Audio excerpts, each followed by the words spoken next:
Purnamidam Purnat Purnamudachyate Purnasya Purnamadaya Purnameva Vasishyati. Om Shanti Shanti Shanti. Om, that is full, this is full. When from fullness is taken, only fullness remains. Om, peace, peace, peace. Well, very good. So we continue our study with the Isha Upanishad. And we'll read the verses we've covered before. So in this changing world, everything is subject to change.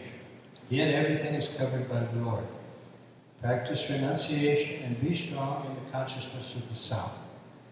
Do not run after anyone's wealth. A man may wish to live for 100 years, performing his duties as prescribed by the scriptures. O man, if you do your duties in this way, then the results of whatever you do will not cling to you. There is no other way. There are worlds known to be sunless and fit for demons. They are enveloped in darkness, such as with the blind, in other words, those devoid of self-knowledge experience. Those people who have neglected the attainment of self-knowledge and have thus committed suicide, as it were, are doomed to enter those worlds after death. Brahman is one without a second. It never moves, yet it goes faster than the mind. It is always ahead. The sense organs can never catch up with it.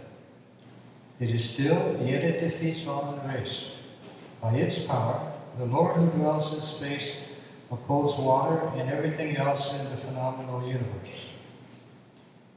That Brahman moves and it does not move. It is far off and it is also nearby. That Brahman is inside of this and is also its outside. He who sees everything in himself and himself in everything never hates anything. When a person knows that he himself has become everything, and he knows the oneness of things, how can he hate or love anything?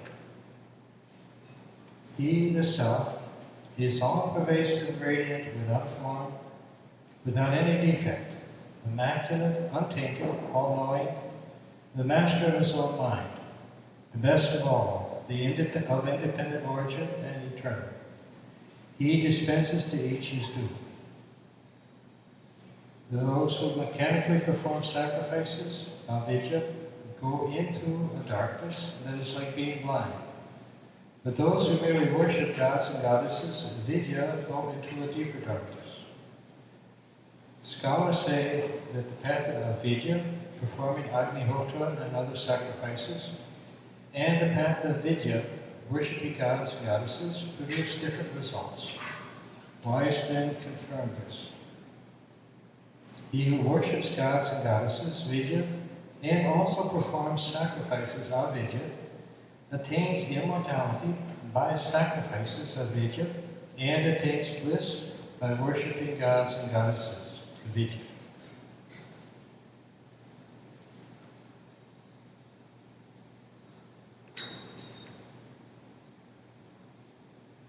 So then we come now to verse 12. Andham tamaha pravishanti ye sambhuti mupasate tatobuya iva te tamoyamu sambhutyam vataha. Those who worship the unmanifested, the causal state of the world, go into a darkness that is like being blind. But those who worship the manifested, the world we see around us, go into a deeper darkness. So, asambhuti, unmanifested, and sambhuti, manifested. Indian philosophy does not believe in creation. It does not agree that something can be created out of nothing. There must be a cause before there can be an effect. The cause may not be seen, but it must have existed at some time. For instance, there is a big banyan tree before you. Where did it come from? It came from a seed lying underground. The seed was lying there unseen, but it was there all the same. it cannot be said that it did not exist. The tree was in the seed, lying unmanifested, and now it has become manifested. So all we see around us, the plants, the vast skies, the mountains, rivers, plains, forests, human beings, animals, etc., all were at one time unmanifested. They were a part of Asamphuti. Asamphuti is the same as Prakriti, nature. And it is a state where all the forces are in harmony with each other. Indian philosophy gives the names of Sattva, Rajas, and Tamas to the three forces. So long as there's harmony among these three forces, there is no manifestation. It is difficult to describe what exists. It is unspecified existence, like an ocean without ripples. It is infinite, unvarying, and wondrous. But somehow or other, at a certain point, the harmony is disturbed. Why it is disturbed, no one knows. It is perhaps in the very nature of things that this disharmony should take place. This is the starting point of Samphuti, of manifestation. So the one becomes many. The many was in the one, then it becomes manifest. His first manifestation is called Hiranyagarbha, or the firstborn. So whether you worship Asamphuti or Samphuti, the result is the same. You were groping in the dark. You may know nothing about Asamphuti, yet you may worship it anyway. Perhaps you worship it out of fear or from the expectation of getting something you desire. In either case, you are blind and helpless, and you are constantly afraid of the unknown. You are worse off, however, when you worship Samphuti, the manifested world. There are things in it that frighten you, and there are also things that tempt you. Either way, the result is not good. You are a helpless slave. To emphasize this, your condition is described as being in greater darkness. But Vedanta tells you to look inside yourself. Yourself is supreme. So long as you are a slave to anything outside yourself, you can never be happy. Vedanta tells you to be your own master. So it's talking here about the unmanifested, or the causal state, what's called the causal state, and the manifested. And this is it's getting into a deep philosophy kind of. There's a different concept of things that we normally think of.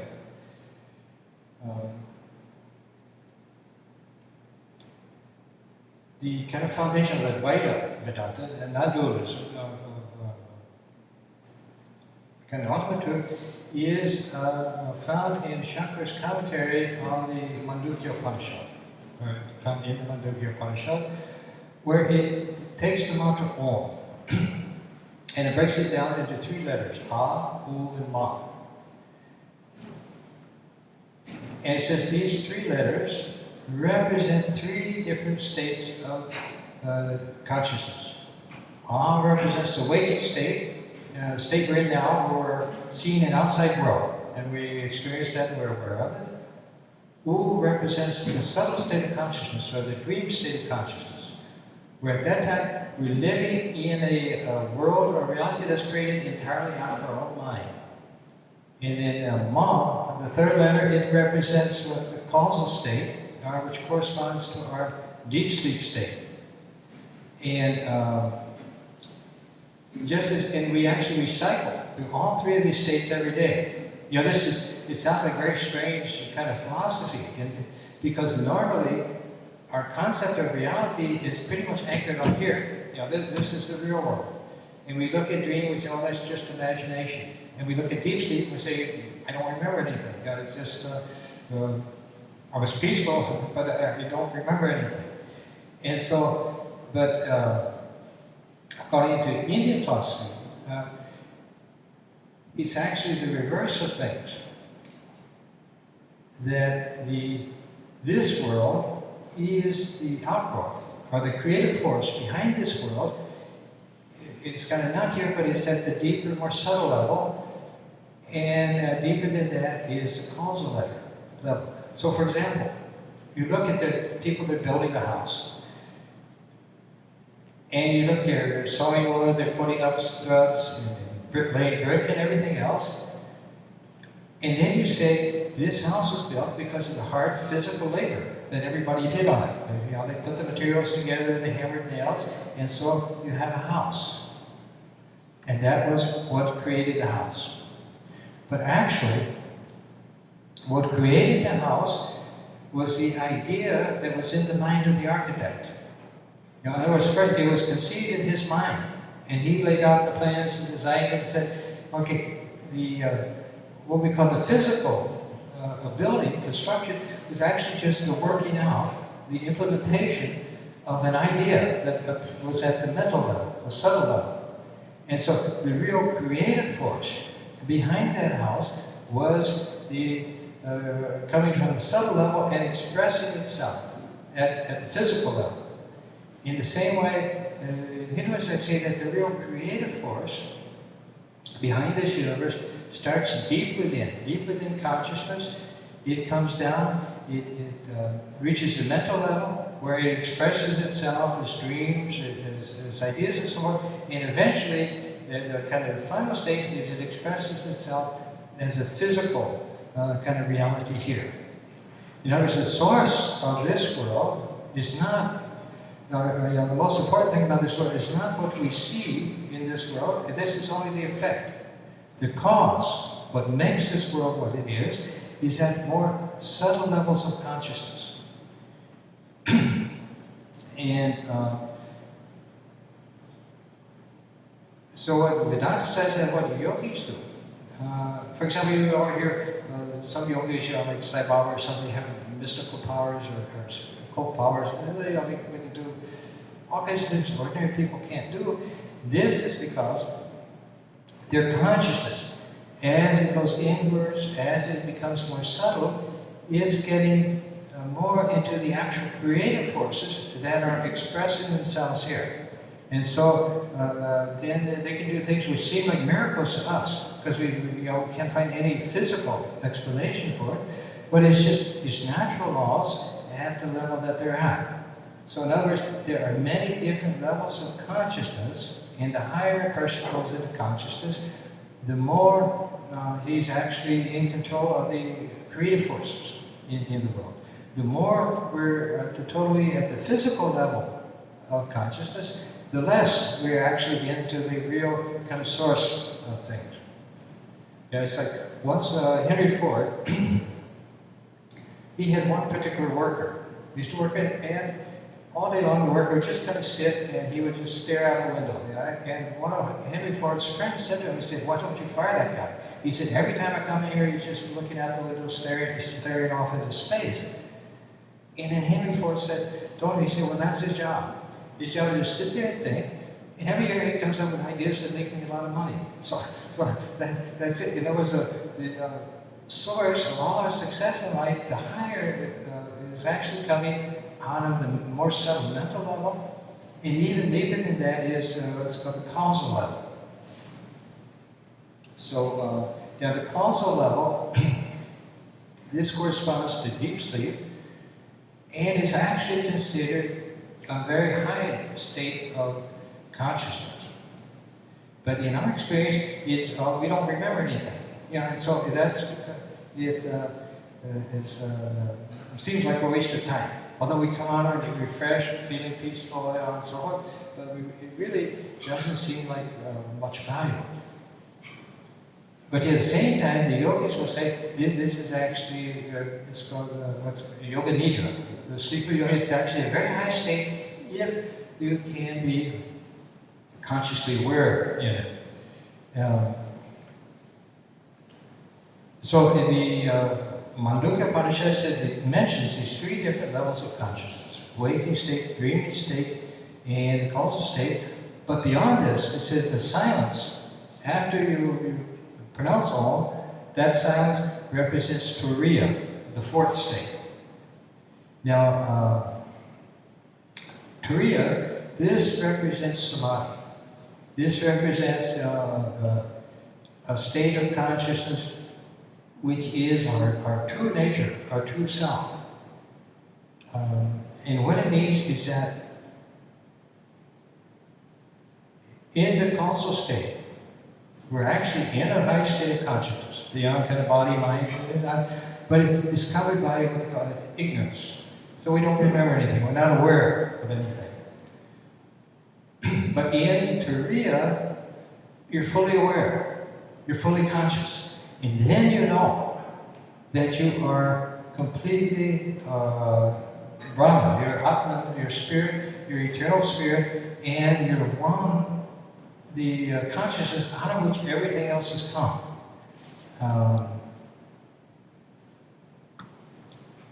It says in Maya, the power that projects you, it says it has two powers. One is the veiling power, which covers the reality, the presence of God. Second is the projecting power. In other words, the idea is that first of all, you have to have a screen. So the veiling power is like that screen between you and God, and then on that screen you can project any movie you want. Any kind of movie, you can be projected.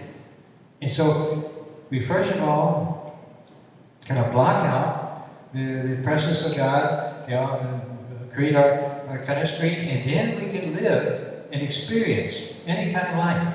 Some people have very happy lives, some people have very miserable lives, like that. All kinds of different lives are possible. But none of those things are ultimately real. What's ultimately real is that one self, that consciousness, that infinite divine consciousness, out of which the whole universe has come, which is kind of our true nature. Now these three states, waking state, dreamless sleep state, that we experience, they have their cosmic aspects.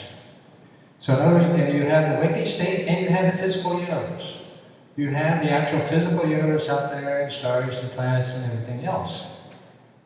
Then you have the dream state, kind of the mind-created state. You also have the subtle states, celestial realms, the spiritual realms, which exist at a more subtle level, that are there in the universe. And then beyond them you have the universal causal state. It's called the unmanifested or causal state. And then, but beyond that, beyond all three states of the universe, is the Turiya, is the fourth state. And it's in that fourth state is where the Upanishads and our kind of spiritual everything, where it's pointing towards. Because it's in this, then you find out what your true nature is, and then you find the solution. You find out what you've been seeking for. Everybody in the world, they're seeking for something. They call it, I'm seeking for happiness, I'm seeking for power, I'm seeking for knowledge. Whatever it is we're seeking for, ultimately we'll find it in when we know our real self. Because our real self is not subject to the limitations that we experience in the frustrations that we experience in our ordinary life. So this, I don't know, are you kind of following this? Like I said, this is very deep, high kind of Advaita philosophy, but it's the foundation on which everything comes. The basic premise is that in our true self, we are one with God. We're always one with God. We're children of immortal bliss, and that's our real self. In this world that we experience in our daily life, we can be in the most miserable condition, the most kind of limited, failure-ridden condition, but all the time we're a wonderful spiritual being. And the goal then is not to make this world better so much as to begin to uncover that divinity which is within you. Because when you begin to uncover that, everything will begin to be added to you.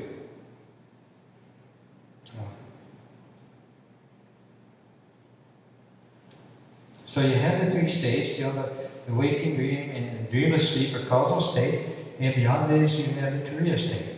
Now once somebody asked Swami Varadananda, disciple of Sri Krishna, he said, when a person goes into deep sleep, he said he goes beyond the ego then. He said, so and when he goes into samadhi, he also goes beyond the ego.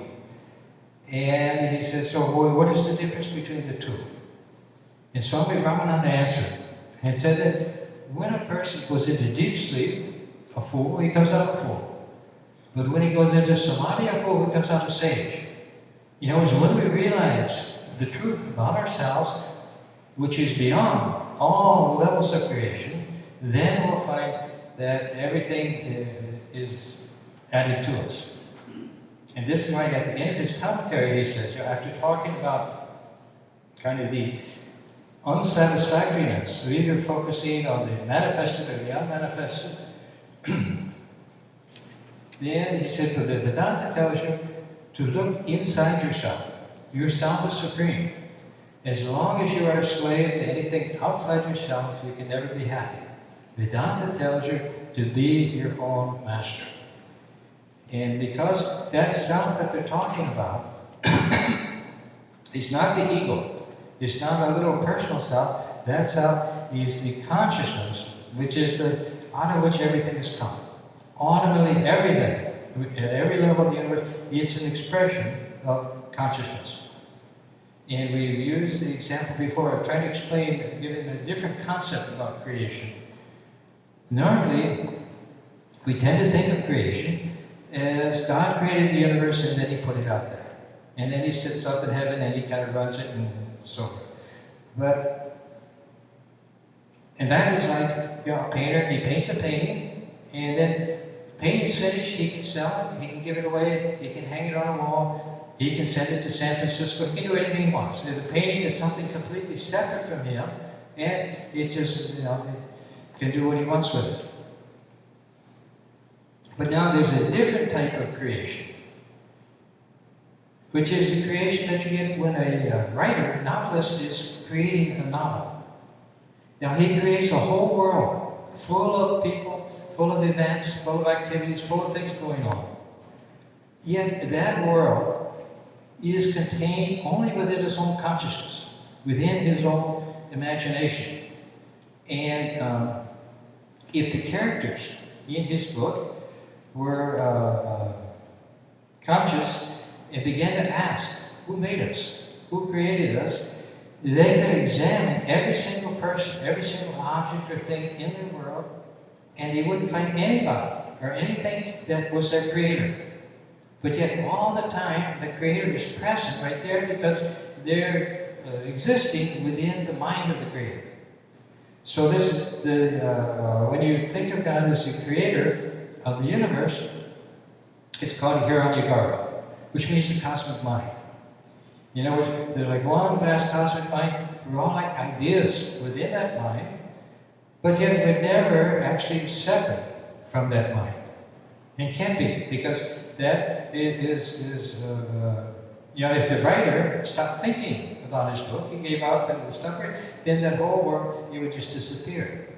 In the same way, if God stopped thinking about this world, it would just disappear. You know, what this means is that God is, as all religions say, God is omnipresent. That wherever we are, God is right there. Has to be. Can't be, there's nowhere for Him to go. And so, as you become aware of that, and as you begin to kind of think in those terms, just remembering that, okay, I'm here, and in my daily life, going through my experiences, struggling with life, trying to do things, but all the time, somewhere within myself, not outside, but within myself, within my own consciousness, somewhere is the solution to all my problems. Is the power, the wisdom, the love, the ability to accomplish everything because I have the presence of God there within. And normally, we shut that presence out. And we say, me, myself, my ego, I'm the one in charge here. And then we go through life, doing the best we can, with our abilities, our understanding, our intelligence, and so forth, and maybe we're successful, sometimes we're not successful. But yet, all the time, within us, is this higher consciousness, which is infinite, which is omniscient, which is omnipotent, which is totally unlimited and completely capable. If it can run the whole universe, it can run our life. It can actually help us get through our problems, because it's got the whole universe. And so that power is there, but it's there as inner consciousness. And when we do spiritual practices, when we meditate and so forth, all we're trying to do is to remove the barriers that keep us from becoming aware of this higher reality. As soon as we begin to open up a channel by which it can come into our life, an awareness, by which it begins to become, even in a small way, an actual experience, then it begins to transform all our entire life. And not only can it give us the guidance and the power and wisdom we need in order to function successfully in life, but it also brings with it, at the same time, complete satisfaction, happiness, peace, joy, and a sense that, okay, everything's okay, that I'm really in good shape. So you can be, at any given time, in any given experience, you can be very happy, or you can be very unhappy. You take a room full of people, a party or a class or anything, and say 20 people, each person is having a different experience. One person is enjoying it, another person is. For some people, parties are wonderful, other people hate parties. I always think one of the great benefits of being a monk is I don't have to go to New Year's Eve parties. So, like that, it's the joy, the satisfaction, the happiness doesn't depend on what the experience is, it depends on our state of consciousness. Normally, we try to solve our problems. We try to solve our dissatisfaction by changing the outside. We try to change our relationships, change our job, the different things, trying to make life better for ourselves. But it's only when we begin to change ourselves, when we begin to change the consciousness that's within us, then we see what a transformation it comes.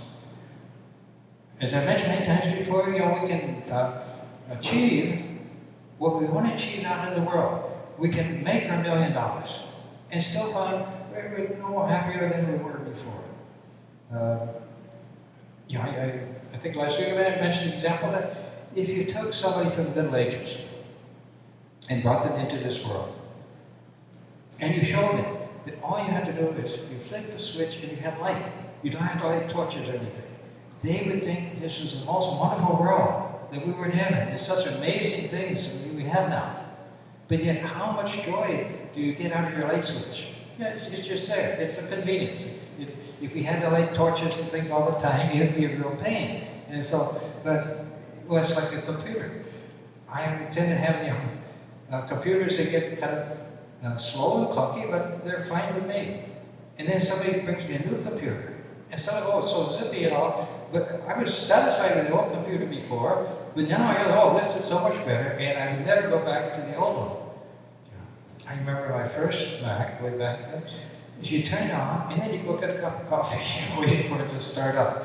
So now, everything has become so much better. So like that, whatever scientific, technological advances we make, they add a great deal of convenience, a great deal of comfort to our lives, but they don't necessarily make us happy. Whereas when you begin to achieve the transformation in consciousness within yourself, then it makes you happy.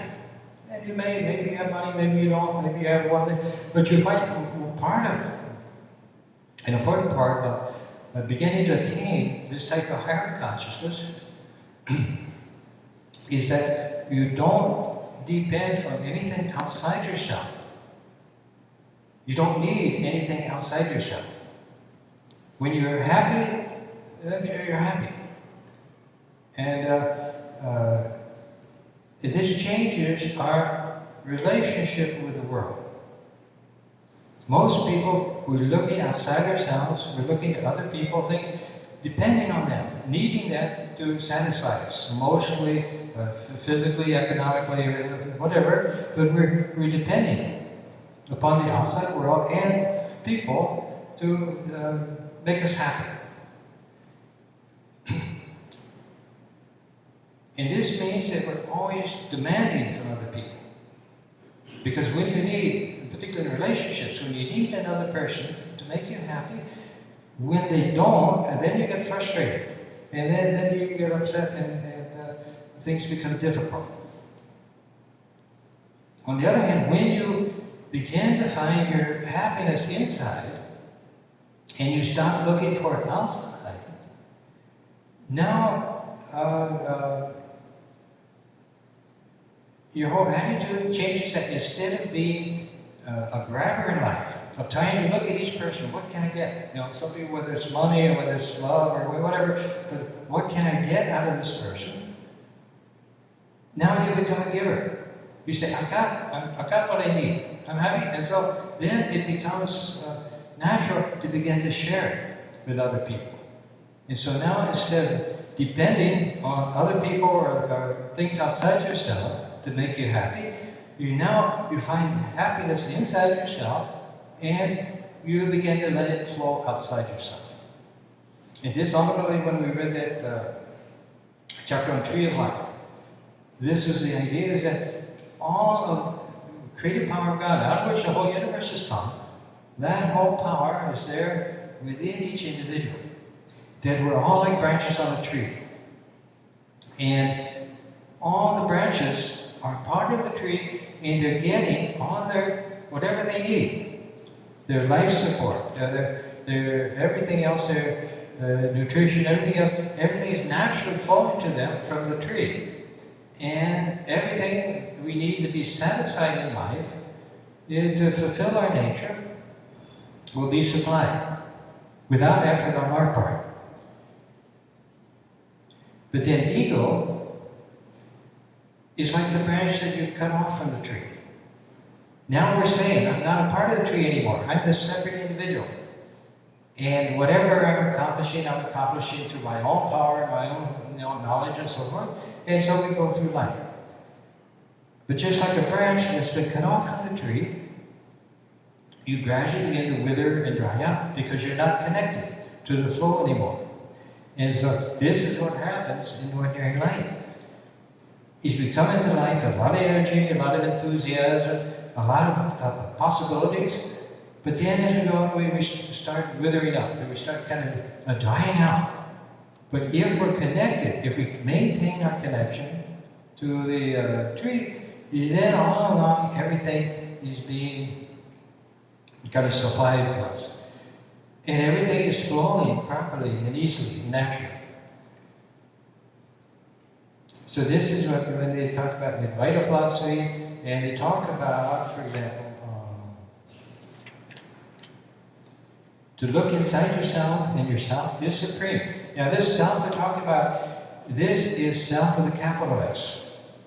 And that self, that consciousness, is, which is our true self, is the same as God's consciousness, as Brahman consciousness. And so, as a human being, what we are is consciousness connected with the body and the mind. The body and the mind, they're instruments. They're instruments by which we can experience the world, by which we can be aware of the world, and we can play our part in the world, and so forth. But the instruments are not what we are. What we are is that consciousness which actually created the instruments to express itself. The problem is that when we get into the world and we get into life, we get so absorbed in the instruments that we think this is what we are. We get so absorbed in being a human being that we think, I'm just this body, I'm just this mind, this is what I am. And this is what you become. As you think, so you shall become. Whatever our thought is, this is what our consciousness becomes, this is what we are. So right now, we're the infinite, immortal, divine consciousness that thinks it's this particular body. And it's this ignorance, this ajnana, is the source of all our problems. Is that we forget who we are, we forget where we are, we forget what we're supposed to be doing here, and then kind of fumble around in the darkness. But yet all the time, we are, the child of God, children of immortal bliss. And so, it's like we're the prince, we're born in the palace, we belong in the palace. But yet we developed amnesia. And so now we're wandering around the streets, panhandling and things, and hoping for a little happiness here, or a little money here, or a little praise here. And all of that, we're divine beings. And it's this illusion which kind of creates all our problems. And Christ said, know ye the truth, and truth shall make you free. This is the idea, is that once as soon as you know, oh, this is what's real, then you'll see everything falls into place. And all your own lost divinity, it comes back to you, and then you'll see even this world is a very joyous place. When we cut off our connection to God, then we get a little happiness in life, a little success, and also a little unhappiness, a little dissatisfaction, but basically a lot of limitation.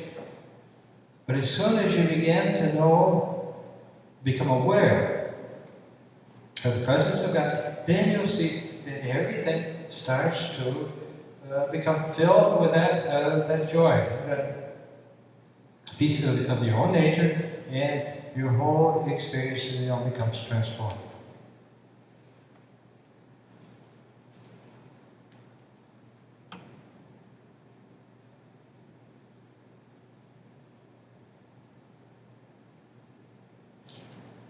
Now it's interesting, it mentions here, it mentions just the very tail end of the class. Okay, well, first thing is they're talking about the manifested and unmanifested. The idea behind that, as we expressed a little bit earlier, is that every expressed thing, the manifest universe that we see, the cause, the creative force behind the universe is actually somewhere else that we don't see. And normally we think that if we want to change things in our life, we'll change something in the external world. We'll look for a better job, buy a new car, hire a plumber, whatever. We'll look at something in the world and try to change that.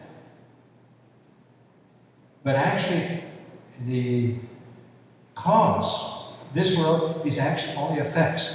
The cause of what happens here is at more subtle levels. It was like right here at the physical level, we're kind of at the tail end of this whole creative process. It starts at much more subtle levels, and it gradually comes down and expresses itself here. And all we see is the effects. All we see is the end result, and we don't know why. And we don't know why we're getting the experiences we're getting. And sometimes it's because of causes within ourselves. I've known people who all they have to do is say good morning to someone and they get in a fight.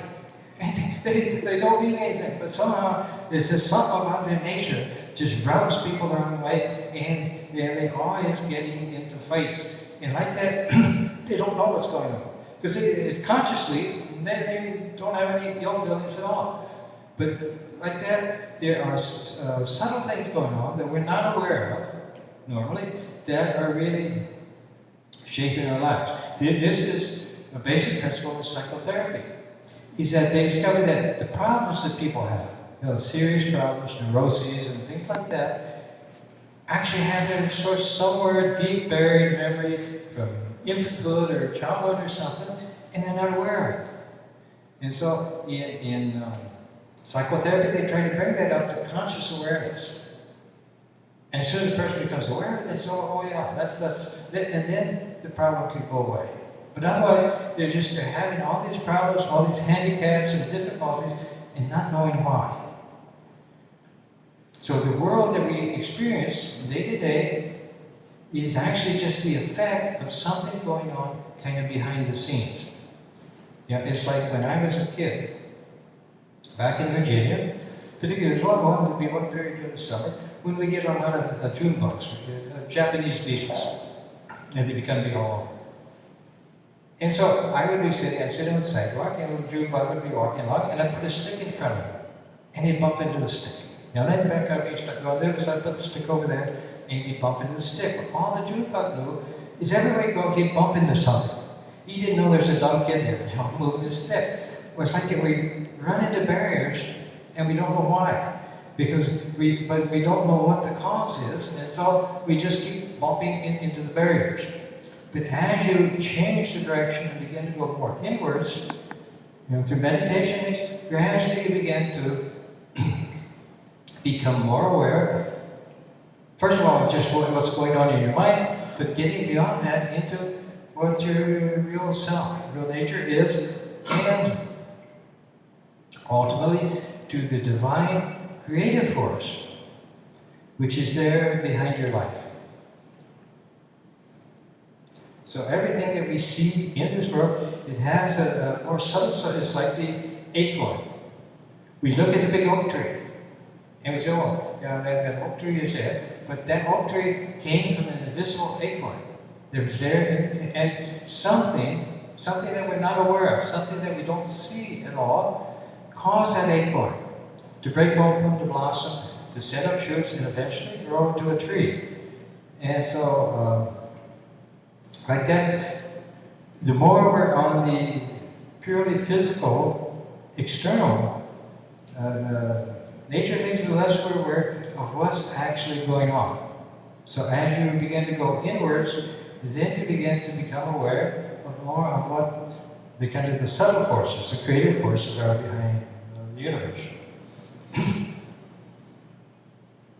And that also means that the more we're focused on our personal self, on this individual human self, the less we're aware of who we really are, and the less we're functioning as our immortal spiritual being, which is has all capacities in the world. And so that's why in almost any spiritual path, there's an emphasis on meditation, on going within, on kind of withdrawing, at least for some time, withdrawing from your external activities so you can begin to go within and gradually uncover these vast dimensions of consciousness, of reality, of divinity that are there, and that are there within every single person. Whether a person is good or bad, whether we say he's intelligent or not, that same divinity is there within each person, but it's not expressing. And this is what you're trying to do, is to find that source of divinity within yourself. When you find that, not only do you kind of find your own salvation, but you realize that that thing, that spiritual thing, the consciousness, which you touch, that consciousness is equally the consciousness within everybody else. Because there's a oneness here, and this is the Advaita. The non-dual is there's really one consciousness. That one same one consciousness is within every single being. When I'm totally focused on my consciousness, then I'm aware. It's this particular person, individual right here. But when you go back into the real nature of that self, of the Atman, then you discover that that self is equally in all people. And so whether good comes to me or good comes to you, it doesn't make any difference. Because it's the same self. And this is the transition in consciousness that eventually is to be made, is to go beyond all sense of duality, all sense of separation of each individual, cut off, isolated from every other individual, but gradually moving back into that awareness of the one self, the one consciousness that's there, not just as yourself, but within everybody else. And this is the difference between selfishness and unselfishness, is gradually moving you in that direction. Swami Varadananda said that selfishness is contraction and unselfishness is expansion. He said, contraction is death. It means becoming smaller and smaller. The more selfish we are, the more focused we are on this particular individual and nothing else. And so our whole universe is this particular person right here. As we become unselfish, we begin to expand consciousness to include other people, other things inside our consciousness, and our consciousness is then growing and moving towards the universal consciousness, out of which we've all come. Well, let me just mention, last week, I think at the very end of the class, I just mentioned this one thing here which was kind of interesting.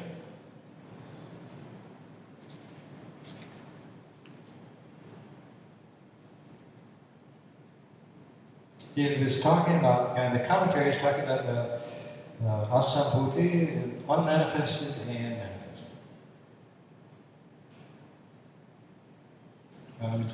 So you've got the asambhuti, unmanifested, and the sambhuti, the manifested. In other words, manifested is the universe we experience, we see here. Unmanifested is what's kind of behind the scenes. So Indian philosophy does not believe in creation.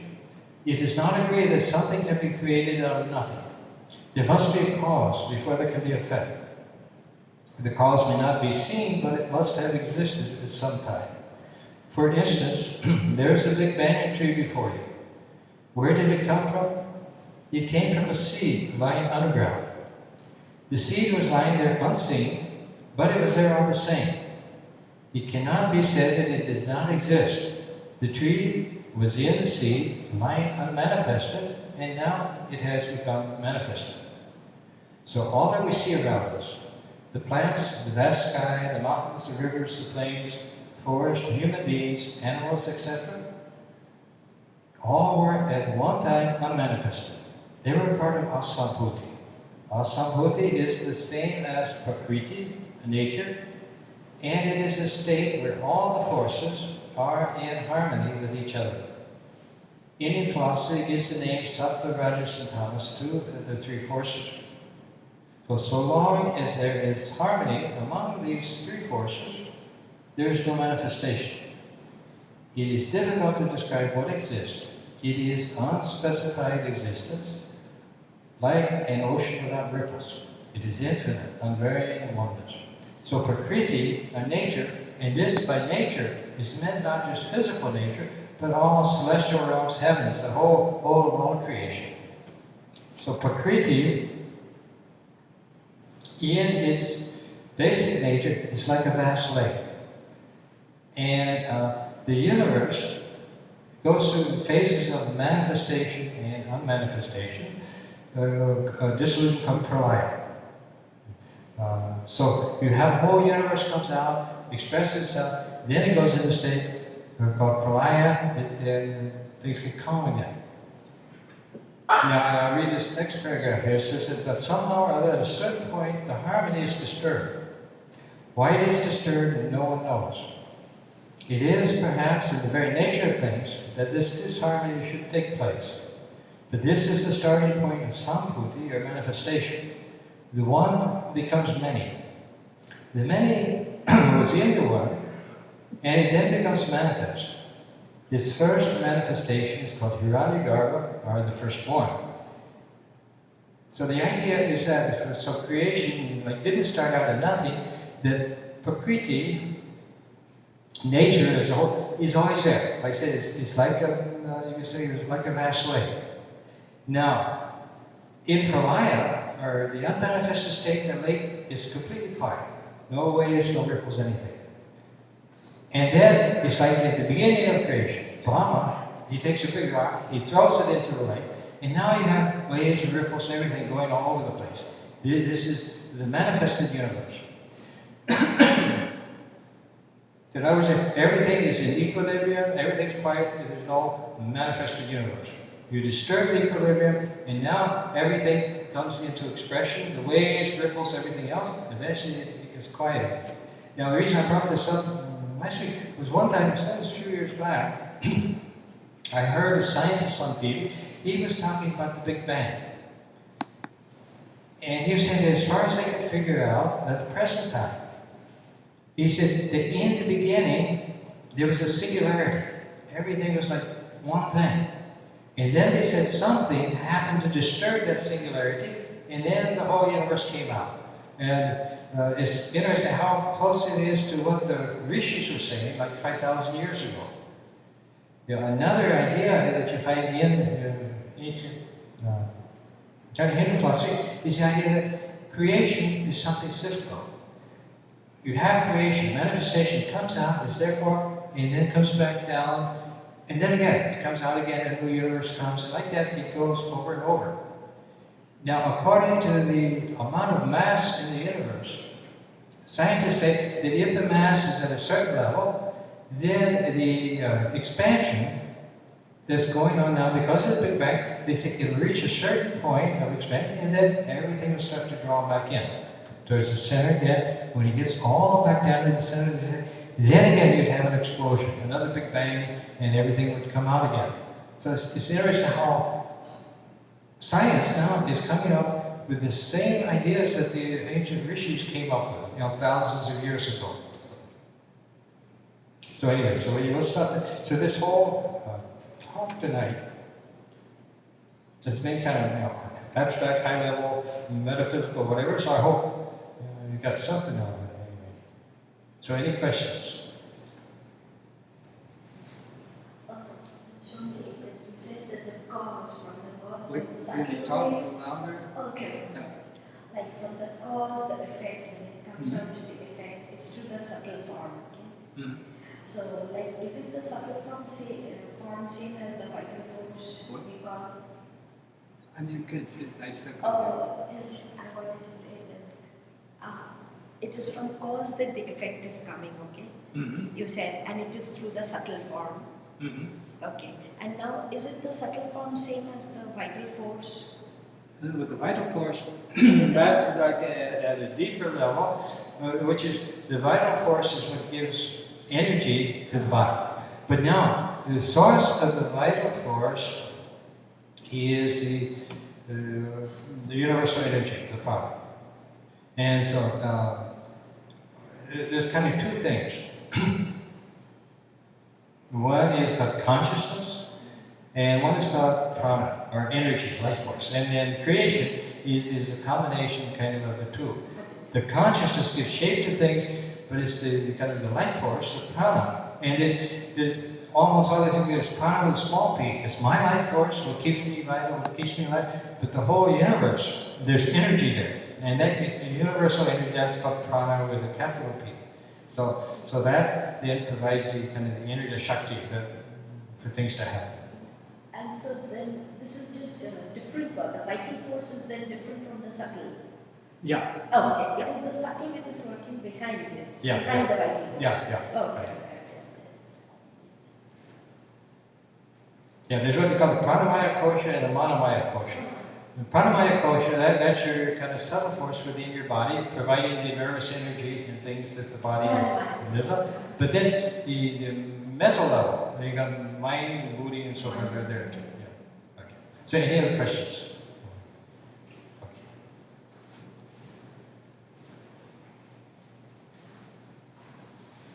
Om asatoma sagyamaya tamasoma jyotirgamaya mrityurma amritam gamaya. Om shanti shanti shanti. O Lord, lead us from the unreal to the real, lead us from darkness to light, and lead us from death to immortality. Peace, peace, peace. So also mentioned that this weekend, Swami, right now Swami Isha Upanishad, he's in Seattle. He's going to be visiting Seattle, San Francisco, and Portland up until July 5th. But Swami Vivekananda, who was here last weekend, he's going to be here again this weekend. Tomorrow night, he does a program at the Hindu temple. And I think it's from 5 to 7, I think. So 5 anyway, at the Hindu temple, the Vivekananda Spiritual Center. He'll do a program there on the Ramcharitmanas. And then he'll do the Sunday talk here on the Ramachandra for the modern age. Saying that he's an expert on Ramcharitmanas, which is about Tulsidasa's Ramayana, that story of Rama. And so he will be here then on this weekend. Also at the same time, right now, Swami Varadananda from Providence is giving a retreat up at Ganges, so he'll be there on Nasadiya Sukta. And Nasadiya Sukta, that's a verse from the Rig Veda, which is even more difficult than what we've been doing here. So I don't know how he's going to do that. We'll see. So all those are going on.